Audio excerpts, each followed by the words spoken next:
வணக்கங்களை தெரிவித்துக் கொண்டு இந்த நிகழ்ச்சிக்கு பொதுவாக நான் சினிமா சம்பந்தப்பட்ட நிகழ்ச்சிகளில் பங்கேற்றதில்லை. இருந்தாலும் கூட இந்த திரைப்பட துவக்க விழாவிற்கு நான் கலந்து கொள்ளணும் அப்படின்னு நினைத்ததற்கான முக்கியமான காரணங்கள் 2. ஒன்று, இந்த படத்தினுடைய பெயரில் என்னுடைய ஆதர்ஷன நாயகன் யோகி ஆதித்யநாத் அவர்கள் பெயர் இருந்தது.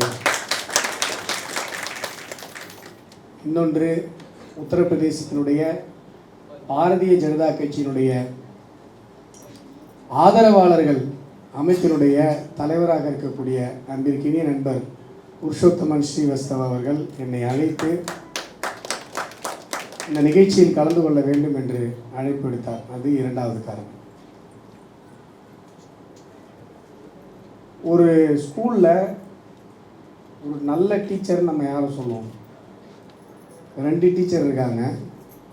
ஒரு டீச்சரு ஃபெயிலாக போகிற ஒரு பையனை, ஃபெயிலாகிட்டே இருக்கிற ஒரு பையனை ஃபஸ்ட் ரேங்க் எடுக்க வைக்கிறாங்க. இன்னொரு டீச்சரு 3rd ரேங்க் எடுக்கிற பையனை 2nd ரேங்க் எடுக்க வைக்கிறாங்க. எந்த டீச்சர் நல்ல டீச்சர்னு சொல்லுங்க?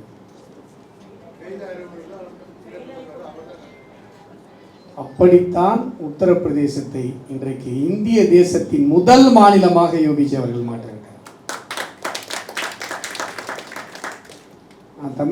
தமிழ் மீடியாக்கள், பல மீடியாக்களில் யோகிஜி அவர்களை பற்றி பேசும்பொழுது இது புரியாமல் சமூக வலைத்தளத்தில் வந்து சிலர் விமர்சிப்பாங்க. என்ன நீங்கள் உத்தரப்பிரதேசம் நம்பர் 1ன்னு சொல்கிறீங்க, எப்படி நம்பர் 1?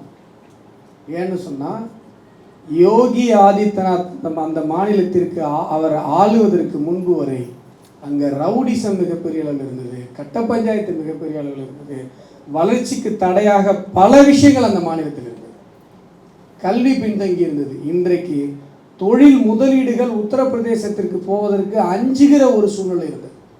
இன்றைக்கு ஒரே நிகழ்ச்சியில் யோகி ஆதித்யநாத் அவர்கள் 33 லட்சம் கோடி முதலீடுகளை உத்தரப்பிரதேசத்தில் வைத்திருக்கிறார். 33 லட்சம் கோடி. இங்கே தமிழகத்தை பொறுத்தவரை நல்ல ஒரு வளமான ஒரு மாநிலமாக, வளர்ச்சி அடைந்த ஒரு மாநிலமாக, அறியப்பட்ட மாநிலமாக இருந்தாலும் கூட தற்பொழுது கடந்த காலங்களில் எந்த விதமான முதலீடுகளோ, வேலை வாய்ப்புகளோ, படிப்பில் முன்னேற்றமோ எதுவுமே இல்லாமல் இங்கே இருந்து கொண்டிருக்காங்க.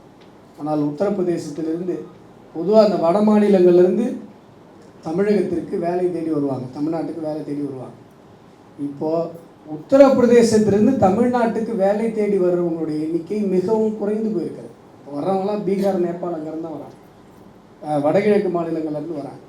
ஆனால் உத்தரப்பிரதேசத்தில் இருக்கிற அந்த மக்களுக்கு அந்த மாநிலத்திற்குள்ளாவே வேலை கிடைச்சிது. இன்னொரு விஷயம் சொல்கிறேன். கொரோனா காலகட்டத்தில் இன்றைக்கு இந்த அரங்கத்தில் இருக்கிற பலரும் நம்ம உயிரோடு இருக்கிறதுக்கு காரணம் பாரத பிரதமர் நரேந்திர மோடி அவர்கள். இதில் யாருக்கும் மாற்று கருத்து இருக்க முடியாது. அவர் தடுப்பூசி தயாரித்து நமக்கு கொடுத்தது மட்டும் இல்லாமல் உலகத்தில் 97 நாடுகளுக்கு இலவசமாக கொடுத்தார். பாரத பிரதமர் நரேந்திர மோடி பப்புவா நியூகினியா நாட்டுக்கு போகும்போது அந்த நாட்டுடைய பிரதமர் அப்படியே அவர் ஃப்ளைட்லேருந்து இறங்கும் போது ஓடி வந்து காலில் விழுறார். ஏன் விழுறார்? இந்த பப்புவா நியூகினியா நாடு இன்றைக்கு உயிரோடு இருக்கிறது என்று சொன்னால் அதற்கு காரணம் நரேந்திர மோடி. அவர் இலவசமாக அந்த நாட்டிற்கு, ஒரு சின்ன ஒரு குட்டி நாடு, உலகத்தால் கண்டுகொள்ளப்படாத ஒரு தேசம், அந்த நாட்டுக்கு இலவசமாக தடுப்பூசிகளை வழங்கி அந்த மக்களை காப்பாற்றினார். அதே போல கொரோனா காலகட்டத்தில் உலகமே வியந்து பார்த்த ஒரு விஷயம் என்ன தெரியுங்களா? உத்தரப்பிரதேசத்தில் 23 கோடி பேர் மக்கள் தொகை இருக்கிற ஒரு தேசம். பார்த்தீங்கன்னா ஒரு 4-5 ஆஸ்திரேலியா, உலக நாடுகள் பல, ஒரு 10 லண்டன், இவங்களுடைய மக்கள் தொகையெல்லாம் கூட்டிங்கன்னா ஒரு மாநிலம் உத்தரப்பிரதேசம். மலையில் வீடுகள் இருக்குது, பலவிதமான நில அமைப்புகள், பூகோள அமைப்புகள் இருக்கிறது. அங்கெல்லாம் கொண்டு போய் கடைசி கட்ட மனிதன் வரை கொரோனா தடுப்பூசியை யோகி அவர்கள் சேர்த்த விதத்தை வேர்ல்டு ஹெல்த் ஆர்கனைசேஷன் அன்றைய தேதியில் பாராட்டி, எப்படி இப்படி நீங்கள் கோவிட் தடுப்பூசிகளை நீங்கள் மேனேஜ் பண்ணீங்க அப்படின்னு சொல்லி கடைசியாக நான் ஒரு விஷயம் சொல்கிறேன். யோகிஜி அவர்களுக்கும் எனக்குமான ஒரு ஆத்மார்த்தமான ஒரு உறவு.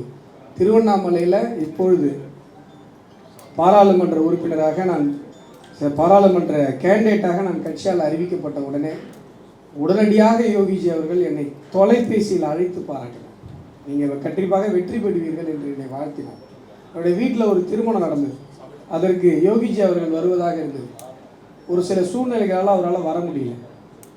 என்னுடைய தங்கச்சி கல்யாணம், என் தங்கச்சி அவங்க வீட்டுக்காரங்க மாப்பிள்ளை 2 பேரையும் உத்தரப்பிரதேசத்திற்கு அழைத்து அவர்களுக்காக வாங்கி வைத்திருந்த பரிசு பொருளை பத்திரமாக எடுத்துகிட்டு வந்து கொடுத்து வாழ்த்தி அனுப்பினார்கள்.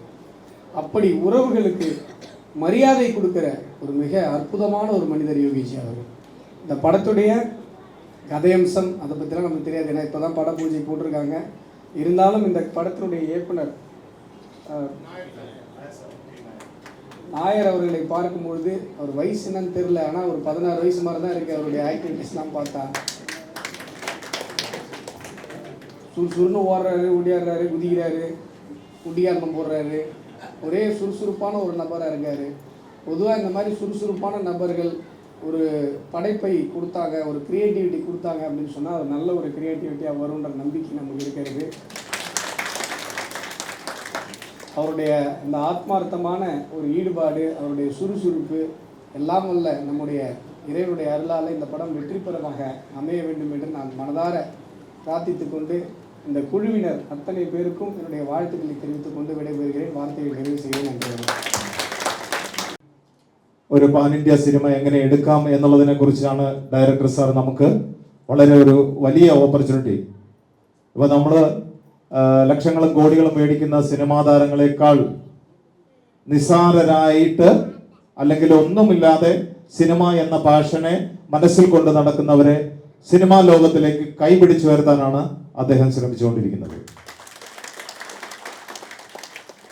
നമ്മൾ ഈ വരുന്ന സിനിമയിൽ നിങ്ങളൊക്കെ ഓരോ ക്യാരക്ടേഴ്സാണ് എന്നുള്ളത് മനസ്സിലാക്കിക്കൊള്ളുക. വെറും ജൂനിയറായിട്ടോ ക്രൗഡായിട്ടോ അല്ല നിങ്ങളെ വിളിക്കുന്നത്, ക്യാരക്ടേഴ്സാണ്. അവരവർക്കോ ക്യാരക്ടേഴ്സ് പറഞ്ഞിട്ടുണ്ട്. ഇപ്പോൾ നമ്മുടെ ഡയറക്ടർ സാർ പ്രത്യേകം എന്നോട് മെനഞ്ഞാന്ന് എനിക്ക് മെസ്സേജ് ഇട്ടു, നമുക്കിതിലൊരു സെക്കൻഡ് ഹീറോയിൻ ആയിട്ടുള്ള ഒരു കുട്ടിയെ ആവശ്യമുണ്ട്, അതിനു വേണ്ടിയിട്ട് ഒരു കുട്ടിയെ നമുക്കിവിടെ എത്തിച്ചിട്ടുമുണ്ട്.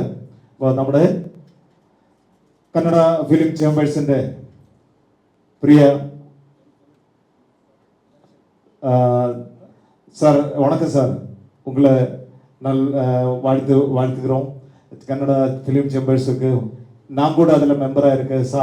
சார்வால் நீங்கள் 2 வாரத்தை பேசுகிறதுக்கு உங்களை கூப்பிட்டு கொள்கிறோம். இங்கே வருகை தந்திருக்கும் அனைத்து திரையுலக கலைஞர்களுக்கும் திரையுலக என் சொந்தங்களுக்கும் மேடையில் அமர்ந்திருக்கும் பெரிய ஜம்பவான் அவர்களுக்கும் என் முதற்கண் வணக்கம். தென்னிந்திய திரைப்படத்துறை தொழிலாளர் நல சங்கம், இந்த சங்கம் இங்கே நிறைய சங்கம் தமிழ்நாட்டில் நிறைய சங்கம் இருக்குது. எந்த சங்கத்துக்கும் போட்டியாக நாங்கள் தொடங்கலை. ஆனால் இந்த சங்கம் எளியோரும் திரையுலகில் சாதிக்க வேண்டும் என்ற ஒரு நல்ல எண்ணத்தில் இந்த சங்கத்தை நாங்கள் தொடங்கியிருக்கோம். நாங்கள் எந்த சங்கத்தையும் குறை சொல்ல வரல. ஆனால் எங்கள் சங்கத்தில் 24 டிராஃப்ட் ரூம் இல்லை பதிவு பண்ணலாம், டைட்டில் பேனர் எல்லாமே பதிவு பண்ணலாம். நம்ம சங்கத்தில் ஒரு சந்தோஷமான விஷயம் என்னென்னா, நமோ யோகி என்ற டைட்டில் நம்ம சங்கத்தில் பதிவு பண்ணி இந்த பூஜை நடைபெற்றிருக்கு. இந்த படம்